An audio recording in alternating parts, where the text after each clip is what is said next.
د التغابن مبارکه سوره چې د قرآن عظیم الشان 40 سوره ده په مدینه منوره کې را نازله شوې ده. 13 مبارک آیاتونه لري. تلاوت او پښتو ترجمه یې له لومړي آیت څخه اورئ. بسم الله الرحمن الرحیم.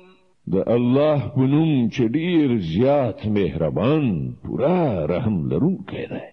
يسبح لله ما في السماوات وما في الأرض له الملك وله الحمد وهو على كل شيء قدير. الله په پاکۍ سره یادوي هر هغه څه چې په اسمانونو کې دي او هر هغه څه چې په ځمکه کې دي.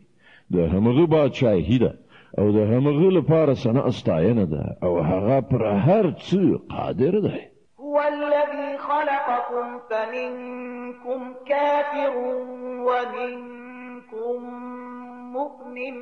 والله بما تعملون بصير. الله هغه ذات دی چې تاسو پیدا کړی بیا له تاسو نه څوک کافر دی او څوک مؤمن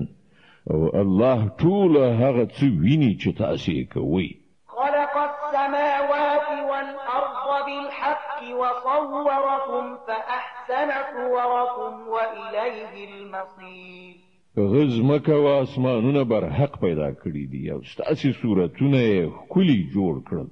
او د هغه لوري ته په پای کې ورګرځېدل دي. يعلم ما في السماوات والأرض ويعلم ما تسرون وما تعلنون والله عليم بذات الصدور. هغه د ځمکې او اسمانونو له هر شي نه خبر دی. څه چې تاسو پټوي او څه چې تاسو ښکاره کوي ټول هغه ته معلوم دي او هغه ان د زړونو په حال پوهیږي. ألم يأتكم نبأ الذين كفروا من قبل فذاقوا وبال أمرهم ولهم عذاب أليم. تاسو ته د هغو خلکو څخه خبر نه دی رسیدلی چې له تاسو نه مخکې کفر اختیار کړی او بیا یې د خپلو ناوړه عملونو خوند وڅاکه. وړاندې د هغو لپاره یو دردناک عذاب دی. ذلك بأنه كانت تأتيهم رسلهم بالبينات فقالوا أبشر يهدوننا فكفروا وتولوا واستغنى الله والله غني حميد. د دې عاقبت وړ هغوی زکه شول چې هغوی ته د هغوی پیغمبران له څرګند روښانه دلیلونو سره راغلل خو هغوی وویل آیا انسان موږ ته لارښوونه کوي؟ په دې توګه یې له منلو نه انکار وکړ او مخې ترې واړاو. هله نو الله هم له هغو نه بې پروا شو او الله خو بې نیازه او خپله په خپل ذات کې ستایل شوی دی. زعم الذين كفروا أن لن يبعثوا قل بلى وربي لتبعثن ثم لتنبؤن بما عملتم وذلك على الله يسير. منکرانو له غټې دعوا سره ویلي دي چې هغوی به له مرګه وروسته هیڅکله بیا راپان نه څول شي. دوی ته ووایه نه زما په پروردګار قسم تاسو به ارومرو راپاڅول شي بیا به ارومرو درته وښودلی شي چې تاسو په دنیا کې څه کړي دي او دا کار د الله لپاره ډیر اسانه دی. فآمنوا بالله ورسوله والنور الذي أنزلنا والله بما تعملون خبير. نو ایمان راوړي پر الله او د هغه پر پیغمبر او پر هغه رڼا یعنی قرآن باندې چې موږ نازل کړی دی او پوهیږي تاسو چې څه کوي الله پرې ښه خبر دی.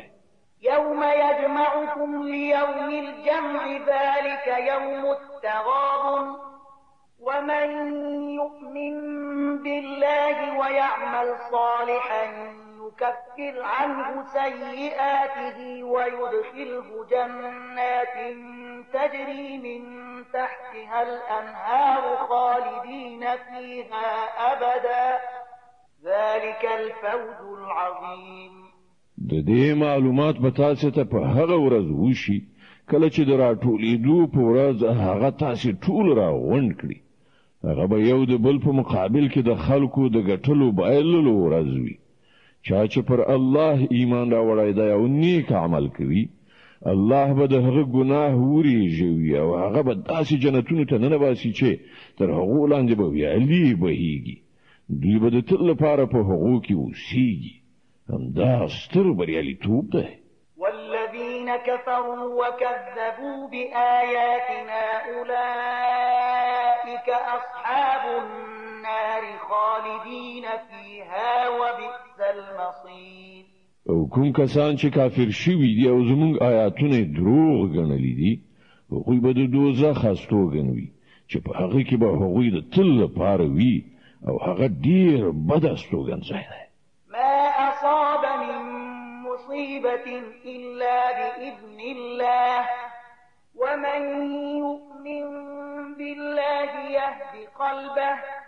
والله بكل شيء عليم هیڅ یو مصیبت هیڅ کله ناراضي مگر د الله په اذن سره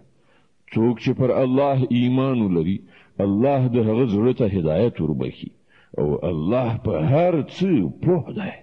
وأطيعوا الله وأطيعوا الرسول فإن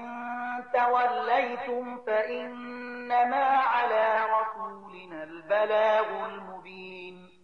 د الله اطاعت وکړئ او د پیغمبر اطاعت وکړئ خو که تاسو له اطاعت نه مخ اړوئ نو زموږ پر پیغمبر باندې له څرګند روښانه حق رسونې نه پرته څه مسؤلیت نشته الله لا إله إلا هو وعلى الله فليتوكل المؤمنون الله هغه ذات دی چې له هغه پرته بل خدای نشته له دې عمله ایمان راوړونکي دي پر همدې الله باندې توکل وکړي يا أيها الذين آمنوا إن من أزواجكم وأولادكم عدوا لكم فاحذروهم وإن تعفوا وتصفحوا وتغفروا فإن الله غفور رحيم ای مؤمنانو ستاسو له میرمنو او ستاسو له اولادونو څخه ځینې ستاسو دښمنان دي له هغو نه ځان اداره کړئ او که تاسو له عفو او تیریدنې څخه کار واخلئ او بخښنه وکړئ نو الله بخښونکی او رحم لرونکی دی إنما أموالكم وأولادكم فتنة والله عنده أجر عظيم ستاسو مالونه او ستاسو اولادونه خو یو ازموینه ده او همدا الله دی چې له هغه سره لوی اجر دی فاتقوا الله ما استطعتم واسمعوا وأطيعوا وأنفقوا خيرا لأنفسكم ومن يوق شح نفسه فأولئك هم المفلحون له دې عمله تر څو پورې چې ستاسو په وس کې وي له الله نه ویریدونکي اوسئ او د هغه فرمان واورئ او اطاعت ورنه وکړئ او خپل مال د هغه په لاره کې ولګوئ دا هم د ستاسو لپاره خیر دی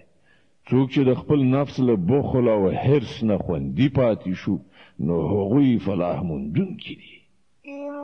تقرضوا الله قرضا حسنا يضاعفه لكم ويغفر لكم والله شكور حليم عالم الغيب والشهادة العزيز الحكيم که تاسو الله ته حسنه قرض ورکړئ نو هغه به تاسو ته څو چنده زیات درکړي او تاسو ګناهونه به درو بخي الله ډیر قدردان او د تحمل څښتن دی په حاضر او غایب هر شي پوهیږي برلاسی او د حکمت خاوند دی